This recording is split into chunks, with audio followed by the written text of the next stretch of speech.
In this particular case, oh boy, I was like, Francesca, Michael, be taking it easy, guys. Oh.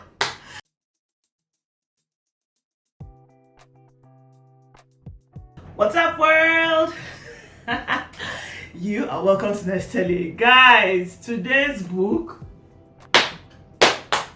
Okay. Anyway, it's called When He Was Wicked. Now, wicked is another word for... Okay, let me describe this a little. Okay, let's start from the beginning. Welcome to Nest Telly. This is your first time. I am Nez. This month, to celebrate the month of love, I'm going through all the Bridgerton series, and we're in book number 6. Yes, book number 6. The Bridgerton series is a story about a family of 8 children and how they went on to find love. Now, they are in the romance genre by Julia Quinn. The first book was what was used for the first season of Bridgerton, available on Netflix. Apparently right now is the highest watched in the history of Netflix. You know. So, this book, okay, first of all, the common conversation was that Francesca, that's the 6th child, has the most interesting story. And a lot of people are thinking, oh, read Francesca's story, it's going to be good, it's beautiful, you know. I'm done and I'm still waiting for it. Does that make any sense? Like, I felt like other people, like I can name at least two other people that their stories I found more interesting, like Eloise's story, Benedict's story. Those ones are still a little higher in my head. Even the Viscount Who Loves Me, that's Anthony's story. So this is about a family of 8. They are named in alphabetical order. There's Anthony, there's Benedict, there's Colin, there's Daphne, there's Eloise, there's Francesca, who we're talking about today, then there's Gregory, and there's Hyacinth. Now, Francesca's story, like, first of all, what I like about Francesca is that she's such a baby girl of that time. Like, I thought Daphne was a baby girl, but apparently Francesca just came and out baby girled everybody in the book, because she's like, she had been married before. She married before Eloise. Eloise married late anyway, but she married long with, like, I think she got, they didn't say when exactly she got married, but I feel like she got married maybe a year or two after she had come out, after her come out party as a teenager or in her early 20s. So she got married, then 2 years after her husband dies. Then, so this book is about her new romance, like after 4 years of mourning her husband, when she went back into the market, and then she now met with this guy. The guy that she ended up with is actually her husband's cousin, who apparently had fallen in love with her from the time they met, but because she was with his cousin, he couldn't get with her. But you know how it is, like, it was like this big crush, very serious situation. I think this is the first time in the Bridgerton series where there's a love at first sight on the side of the man. Now, I'm not saying that there haven't been men that just saw a girl and fell, but as in they've always been, I don't know how to put it, this man knew in his heart that he loved this girl from the first time he met the girl. But the girl was, I think, already going to be marrying the girl, and she loved her. She didn't even, like, she had no idea what was happening with this guy until later, much later into the book. I'm not going to get into all the story, but she married an earl, right? When they talk about big boys in the city, she married an earl, and after the cousin died, that's her husband died, the cousin was going to be the next earl of Scotland. She stayed very far. She's kind of off. Like, when I think about her in the series, you almost forget that she's there, because they showed her in the beginning, they now do show her again. The next thing, they now showed her come back. So it's like she's that character in the family where there's a big family and there's one person that's just usually off. She's not the closest with, I don't know if you understand, with most of the siblings. She's very, a lot of times she had to travel for class or something like that, or she was always learning something, you know, around. She wasn't like, you know, exploring, going to places like India or anything like that, but she would travel around, like maybe go to Scotland or something. So it was in Scotland I think she actually met the earl that she got married to at first. So this is actually the story. So this her story is I have only one concern with this book. I felt like I missed out on the opportunity of getting to know her first relationship, that's with her husband that died. I wish, like, that was the prologue. Prologue was basically, she was the husband. Her husband said he had a headache, laid down, slept, and did not wake up. Do you understand? And honestly, that's what happened a lot in Regency time. That was in the 1800s. Some people just cough and die. Some people have a fever and die. Dying was so easy. Like, now you can take something and you'll be fine. Then, small thing, somebody died. So that's something that happened to the man. But I felt like I missed out on that relationship. I wish I got to know that, because he seemed like a cool guy. That's John. So she ended up with Michael, who he eventually married. Even her wedding self, her marrying Michael, her family people did not even come.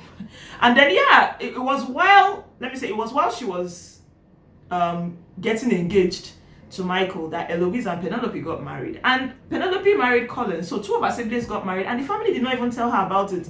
So it's like I don't get it. It's somehow Jerry. But I like the girl. She's such a baby girl. She's smart. She's, initially I used to think Daphne is my girl in the house, but honestly I'm trying to think that maybe Francesca might just be it. But I'm still Team Daphne. I love Team Daphne, But I think Francesca is like, okay, she gets it. So I like there was a bit of struggle concerning, like, she didn't have any kids for the first Earl, so that was a concern for her having more kids. But another I also liked was, I told you guys that one of my favorite characters there is their mom. That's Violet Bridgerton. She had an opportunity to talk to her mom about, like, how come she did not remarry after her husband had died, and she the guilt that came with her trying to continue her life 4 years after her husband had died, whether she should go and marry again, and all that. And same thing with the cousins. So it was two of them actually having to heal through this, because they were like this very close friends. Like, she had become very close to this cousin even before the husband had died. Do you understand? Because the cousins, that's the husband was like a brother. Two of them grew up together. So when she met Francesca, it was pretty much, all of us together, one big happy family, one big happy three people, So I don't know. The story is let me see, what can I give you as giveaway? I liked the insight into Violet's life. Violet, I think, is just an amazing mom. She's an amazing person. She has this big herd of kids, and she's able to figure out how to just deal with them, and I love her for that. So, but I like the fact that she was able to talk about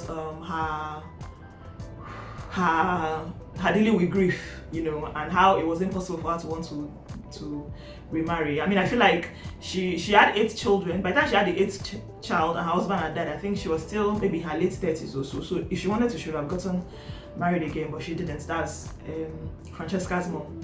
But I have to warn you guys.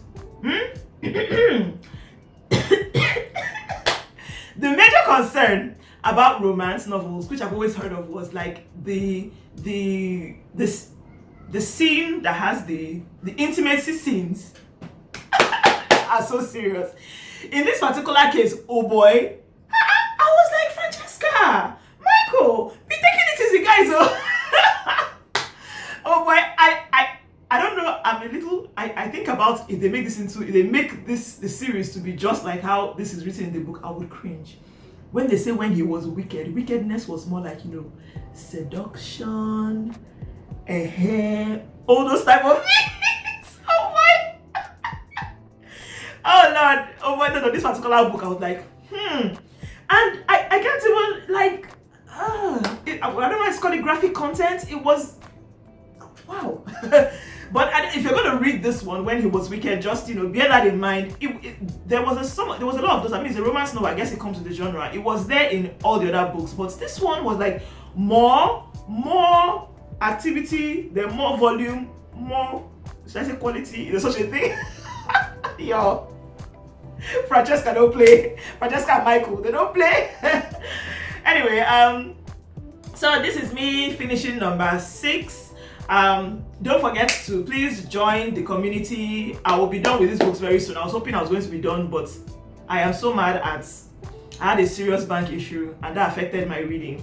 I know it's not connected, but that's kind of what happened. I had an issue trying to renew my subscription with Script, and my bank couldn't help me because something was down. It just wasn't working the whole day. So I couldn't finish the book on time and make this video on time and start the next one. It's so annoying. But it's all good.